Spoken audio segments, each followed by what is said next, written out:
So which Toyota Tacoma trim or model should you buy? You know, this has been a problem for me for a while. I've had like 8 or 10 different Toyota Tacomas in the last, I don't know, 6, 7, 8 years, something like that.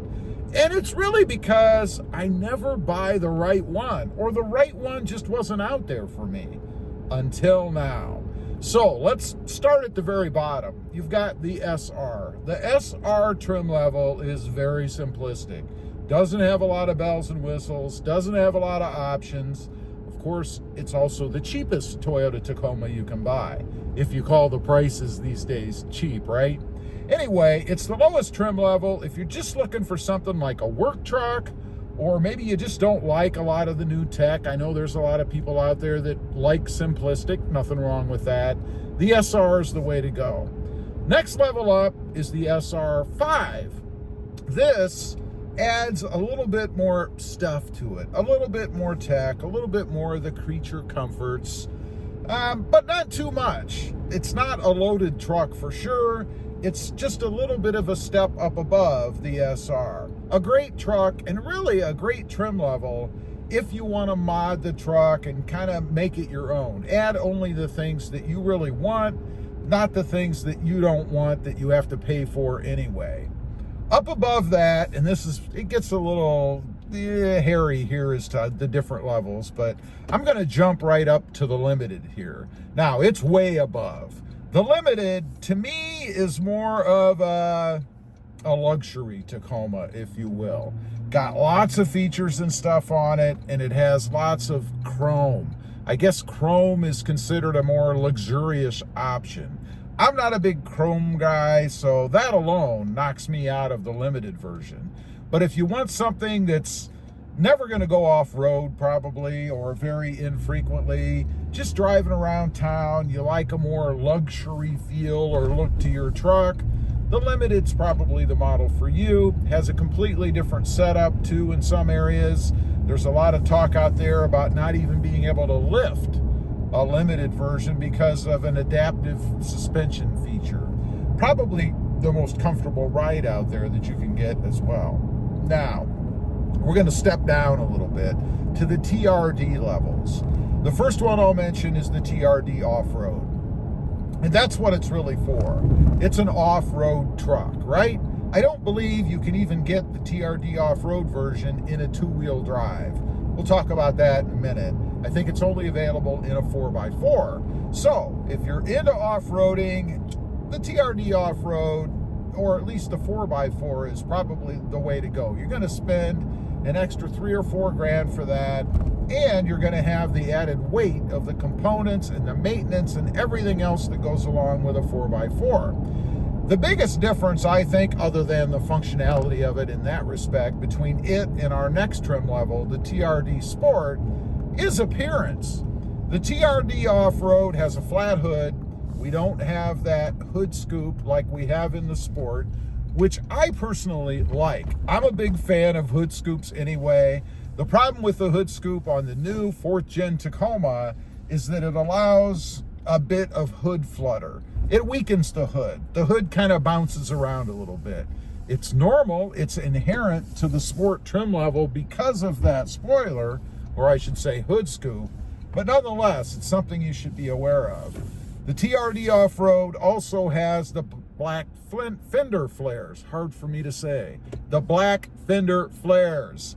Not a bad look for the truck. Kind of breaks up all the same color of the paint. It is a truck, so it's kind of a long, big vehicle, right? Breaks it up a little bit, adds a little bit of different style, if you will, to the truck. Has a few different options and things on it as compared to the TRD Sport. It is a softer ride. Something that you either like or you don't like. I discovered that when I had the TRD Off-Road, it's something that I really didn't care for. It wasn't crisp enough for me. It wasn't firm enough.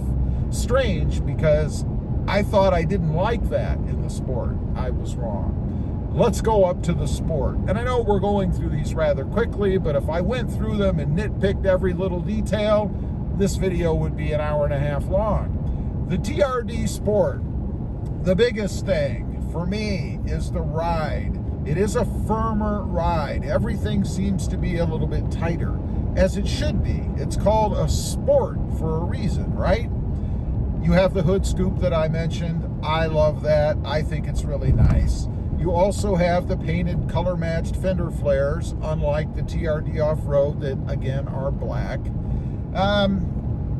And it seems to be a bit quicker when it comes to acceleration. I don't know if that's because of a tune, the way that Toyota sets them up.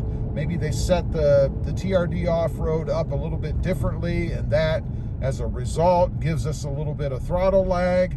I am not a big fan of throttle lag, and I have to say, the TRD Sport goes when you want it to go. I mean, the 4th gen is a heck of an improvement over the 3rd previous generation anyway, but it is very much more noticeable in the TRD Sport. It actually makes it more fun to drive, even more fun than the TRD Off-Road with its improved acceleration. Now we have the TRD Pro. The TRD Pro, I think that's a level that you know you want that truck if you buy that truck, right? You've got the isolator seats with those little shock absorber things in the back. You've got some body things and all kinds of other stuff. The Pro is basically everything thrown at the truck, right? Including the price. You're going to spend a lot of money for that truck. The truck is finished. There's not really a lot of mods and things to do because Toyota's done them for you already. That's why you're paying that premium price for the truck. Not really for me, but it is a pretty nice truck. The Trail Hunter, I kind of throw that in with the Pro. It's a more specialized truck. It's got everything finished on it already. It includes a snorkel, you know, that little elephant looking like nose thing on the side for air intake. A lot of people like that. A lot of people don't like that. I'm not a big fan of the appearance of it. I don't hate it, but I don't really like it either. I'm neither here nor there, I guess. It yields a bit more noise from a lot of the videos and testing and things that I've seen. I've never actually seen either one on the lot. They're very scarce, which I guess means Toyota doesn't produce a ton of them. They're trying to keep them more exclusive so they can justify that higher price, I guess. That's it. Those are all of the different trim levels. Of course, within each trim level, there are different options and things that you can get. It all depends on what's important to you. I mentioned 2-wheel versus 4-wheel drive. I've had both in the past. Of course, you're going to get a lot of chatter for some reason, from people who think that trucks should all be 4x4s. I think a truck should be what you want it to be. I mean, they're not helping you pay for it, are they? But anyway, there are really 3 types of people, I think, that buy the different drive levels of the Toyota Tacoma. The 2-wheel drive people are the people who want the best power, the best acceleration, and a lower cost. You're not going to pay as much for a 2-wheel drive because you're not paying for all of the 4x4 components, right? Then you have the serious off-roaders. Obviously, if you fall into that category, you need a 4x4, right? Maybe if you live in an area, a part of the country that sees a lot of winter weather, snow, ice. They don't really help on ice, but people think they do. But snow for sure. When you can power all 4 wheels, all 4 tires, you're less likely to get stuck. Although I will say, for years I lived in a winter climate, and I think I might have used a 4x4 2 or 3 times in probably 20-some years. You don't really need it. What did we do before we had all-wheel drive and 4x4s? We never got stuck, not much. And then, of course, you have the people who buy them because of everybody else. They can't possibly buy a 4x2 because of all of the ridicule they're going to get from their buddies. Don't be that guy. Be the guy that buys what you want. It's always the best decision in the end. And by the way, statistically, 96% of the people who have 4x4s never use the 4x4 feature. What a waste of money. Great marketing tool, though, for the manufacturers to make more money. Anyway, just wanted to run through the different levels in case you're looking. If you're wondering, for me, the best level for what I want is indeed the TRD Sport. It's awesome. Leave a comment. Let me know. What's your favorite level? I'd be curious. Thanks for watching. Stay safe out there.